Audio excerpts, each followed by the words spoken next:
Gonna do now is the Mishimoto catch can.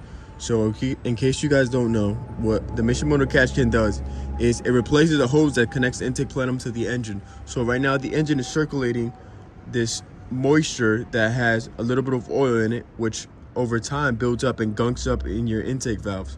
So when we put a catch can there, it's gonna clean up the oil by picking it up in the catch can. First thing I wanna do when installing the catch can is we're gonna place the bracket. So the bracket goes on two bolts right there, the 12 millimeters.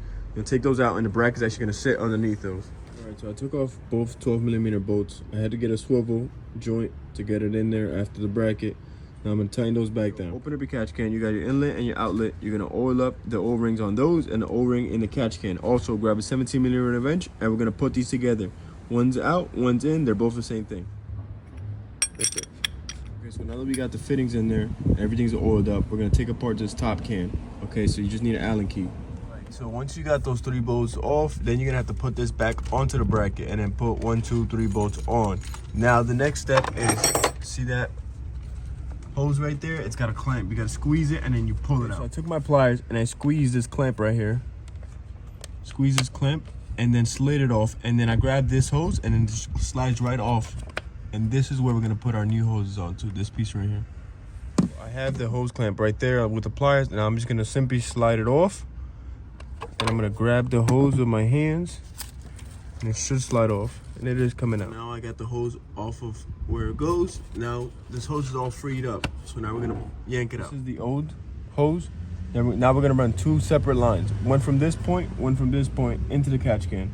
And it's gonna get rid of this hose. Right, so Mishimoto sends you out 2 hoses. There's that hose right there and then this hose right here that has no bends.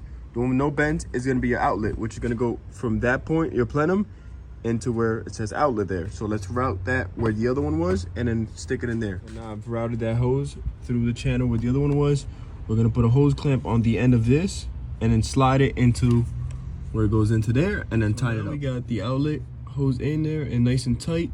We got it routed through here. It's coming into the catch can on the outside of it. Now we're gonna do the inlet side. So it's gonna be this all the way on down to there. This piece already has a 90-degree bend, which is the one that goes into here. Now everything's all assembled and back together. This is how it looks.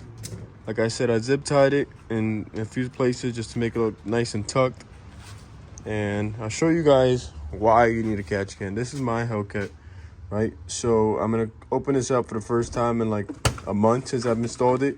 I don't drive this car a lot, but let's see how much we got in there. So look, there's not a lot in there. Like I said, I drive this car very little, but you can see that it's already starting to build up. If you drive your car every day, this is gonna get way worse. There's only 1 month worth of oil. All right, and just like that, we just finished up the Mishimoto catch can on the 3.0 Infinity Q50. Like I said, guys, just make sure the whole engine bay is cleaned up. Make sure everything's nice and tight. And let's give it a test run. I'll give you guys a follow-up on that within like a month or two because she drives this car every day pretty much. And let's see how much oil we can build up. Now, stay tuned.